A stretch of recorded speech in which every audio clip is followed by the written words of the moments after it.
Hello student, आनंद online classes में आपका स्वागत करते हैं।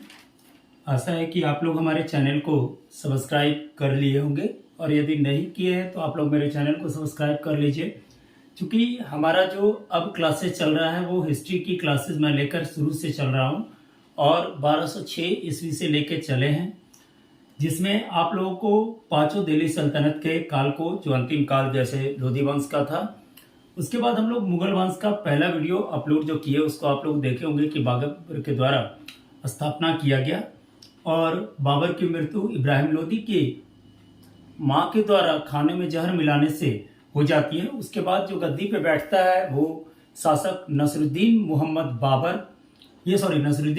मोहम्मद हुमायूं था, जो इस गद्दी पे बैठा। खास करके एक बात देखिएगा कि जो भी मुगल शासक आए वो पार्टिकुलर एक टाइटल लेकर जरूर चले। जैसे नसरुद्दीन, जो भी सल्तनत, जो भी काल आया, जो भी साम्राज्य आया, जो भी वंश आया, सबने अपना एक ना एक आइडेंटिकल टाइटल लेकर चला था।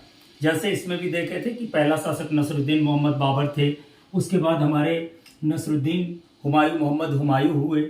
तो इनका जो जीवन शैली था वह कहा जाता है कि जैसे इतिहासकार भी कहते हैं इस बात को कि वह हमेशा युद्ध लड़ता ही रहा, हमेशा गिरते पड़ते रहा और साथ में उसकी अंत जो हुई वो गिरते पड़ते ही हुई।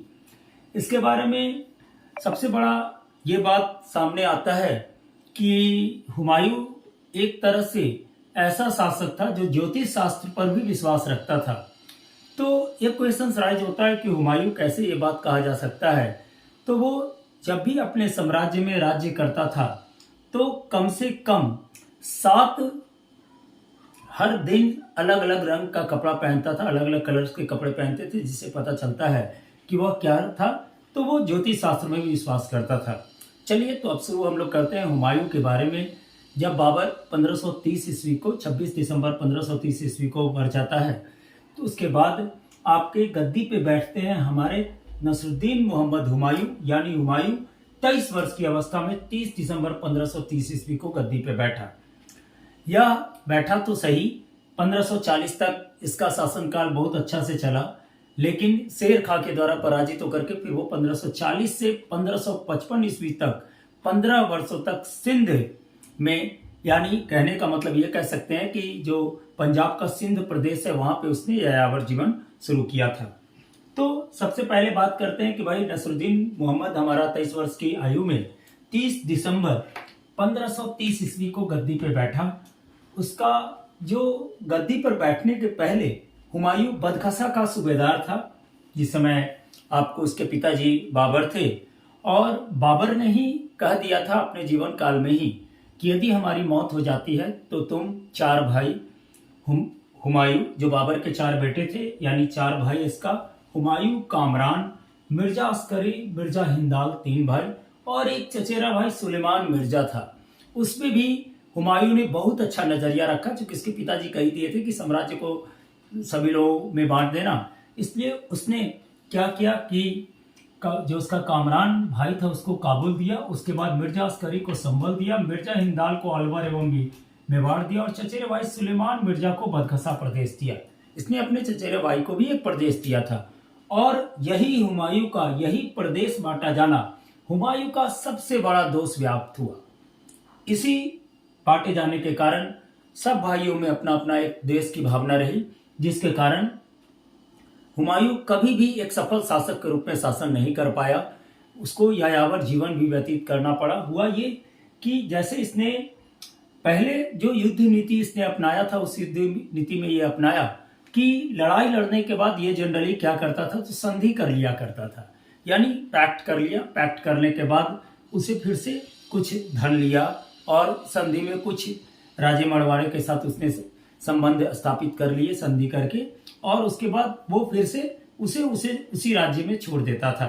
जिसका सिंपल सा उदाहरण देख सकते हैं कि 1531 ईस्वी को गद्दी में बैठने के 1 वर्ष के बाद ही उसने कालिंजर के किले पर आक्रमण किया था, जिसमें प्रताप रुद्र शासक को उसने पराजित कर दिया। फिर उसके साथ संधि करके वो वापस लौट आया था काफी हीरे जवाहरात लेकर।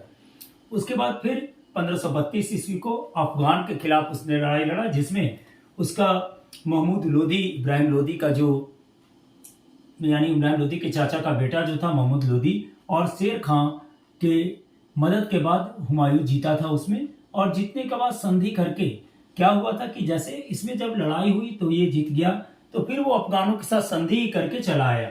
फिर जूनागढ़ के किले में शेर खां के साथ भी इसकी लड़ाई हुई, जिसमें शेर खां ने अपने बेटे को ही बंधक के रूप में क्या किया था, हुमायूं को दे दिया था, जिसका नाम था आपका कुतुब खां, और उसको अपने कुतुब खां के बेटे को देकर वो चला गया। चलो हुमायूं भी इत्मीनान हो गया था उस समय कि चलो अब तो इसका बेटा मेरे पास है, युद्ध तो किसी तरह का कोई लड़ेगा नहीं। ठीक है, पहले आप इसका स्क्रीनशॉट ले लेंगे, क्योंकि बाद में होता है कि लोग स्क्रीनशॉट नहीं लेते हैं।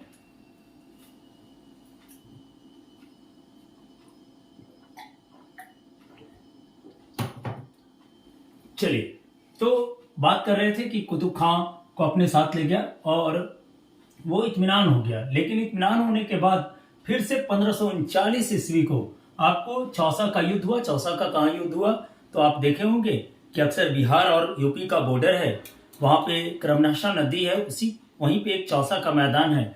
वहां पे एक युद्ध हुआ, किसके बीच, तो शेर खां के बीच, हुमायूं और शेर खां के बीच 25 जून 1539 ईस्वी को। बराबर क्वेश्चन आता है। चौसा का युद्ध हुआ जिसमें हुमायूं लगभग हार गया और शेर खां जीता, और उसने फिर से शेरशाह की पदवी ली।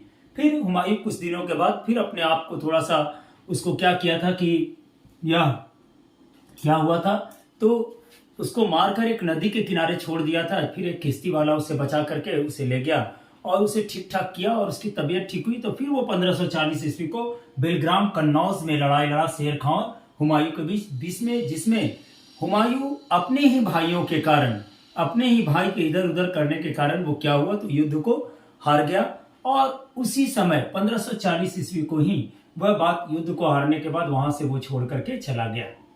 इसमें एक बात और ये है कि यहाँ से वो सिंध गया, और सिंध जा करके इसी बीच में जब वो चाह रहा था और सिंध अपना यायावर जीवन ही ये बिता रहा था, तो 1542 ईस्वी को 15 अक्टूबर 1542 ईस्वी को अकबर का जन्म हुआ अमरकोट के राजा बिरसार के किले में। अकबर का जन्म हुआ था जब वो यायावर जीवन जी रहा था, उस समय ही 1542 ईस्वी को।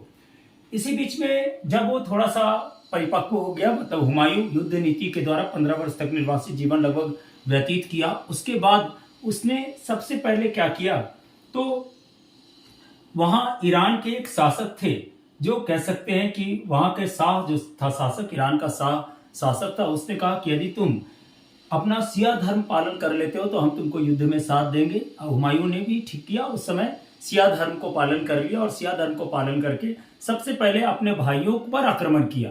और अपने भाई, जो देखिए 3 भाई थे, 3 भाई में 2 भाई के साथ इसका बिल्कुल नहीं बनता था, तीसरा भाई के साथ भी नहीं बनता था, लेकिन 2 भाई के साथ बिल्कुल नहीं बनता था। वो भाई में थे कौन, तो कामरान को क्या किया, तो जो काबुल दिया था इसको मार दिया और कहा कि चलो तुम भी मक्का चले जाओ। ठीक है, उसके बाद इसने क्या किया, तो मिर्जा अस्करी जिसको संभल दिया था उसका भी आंख निकाल लिया, और आंख निकाल करके उसको भी मक्का भेज दिया। और 1551 ईस्वी को आपका जो हिंदाल था उसकी भी मृत्यु हो गई, जिसके कारण क्या हुआ कि ये अब अकेला लड़ गया, और अकेला होने के बाद उसने रणनीति के तहत 1551 ईस्वी को सरहिंद में युद्ध लड़ा और सिकंदर सूर से सूर वंश का अंत कर दिया। ठीक है, और उसके पहले भी उसने 1555 ईस्वी को मच्छीवाड़ा का युद्ध लड़ा था, जिसमें अफगान और हुमायूं लड़ाई लड़े थे, जिसमें अफगानी लोगों की हार हुई थी, और पंजाब जीत करके उसने भारत का एंट्री किया 1555 ईस्वी को। और फिर वो 1555 ईस्वी को जब पंजाब पर शासन कर लिया, तो उसके बाद फिर वो सरहिंद का युद्ध सिकंदर सूर, जो सूर वंश का शासक था, ठीक है, यानी शेरशाह वंश, शेर खां के वंश का शासक था, उसका बेटा था, उससे उसने लड़ाई लड़ा, और उसके बाद उसने फिर से सूर वंश का अंत करके भारत में अपना पदार्पण कर लिया। लेकिन कहा जाता है कि बेचारा 1555 ईस्वी को गद्दी पे बैठा, लेकिन अपने ही द्वारा बनाया गया दीनपनाह एक भवन थी, जिसमें एक पुस्तकालय था। वो पुस्तकालय के सीढ़ी से लुढ़क जाता है, और आपका हुमायूं का अंत हो जाता है। हुमायूं के विषय में जो गुलबदन बेगम के द्वारा एक लिखी हुई पुस्तक है हुमायूं नामा, वो हुमायूं के विषय में या हुमायूं के राज व्यवस्था के बारे में पूरी वर्णन की गई है। वो क्या कहते हैं, तो उसको हुमायूं नामा याद रखेंगे। हुमायूं नामा जिसके कौन थे, तो गुलबदन बेगम थे लेखक। ये बराबर इसका आता है क्वेश्चन में एग्जाम में। दूसरा बात हुआ कि हुमायूं को आप देखे होंगे कि बेचारा युद्ध लड़ता रहा और युद्ध लड़ते ही अंत किया। यानी कह सकते हैं कि यह एक भाग्यहीन शासक था, इसीलिए इसका उपनाम जो दिया था भाग्यहीन शासक के रूप में कहा जाता है। हमारे जो इतिहासकार हैं इसे कहे कि यह हमेशा गिरता पड़ता ही रहा युद्ध क्षेत्र में, और अंत में इसकी मौत भी हुई तो युद्ध क्षेत्र में हुई। और सीढ़ी से गिरने के बाद उसके बाद अकबर गद्दी पे बैठता है मुगल वंश का। ठीक है, तो आप मेरा पार्ट बाय पार्ट वीडियो देख रहे होंगे। हमारे चैनल को सब्सक्राइब कीजिए और हमारे वीडियो को आप अपडेट बराबर देखें, जिससे क्या होगा कि आपका एक कलेक्शन होगा। जैसे हमने मुगल वंश का बाबर का बात किया, उत्पत्ति कैसे हुई, फिर बात मैं हुमायूं का किया हूं, उसके बाद फिर 2 शासक का लेकर चलूंगा। इस तरह से आपका कुल 5 वीडियो में आपका मुगल वंश खत्म होगा। ठीक है, यानी आज हम जो बात किए वो 1556 ईस्वी तक बात किए।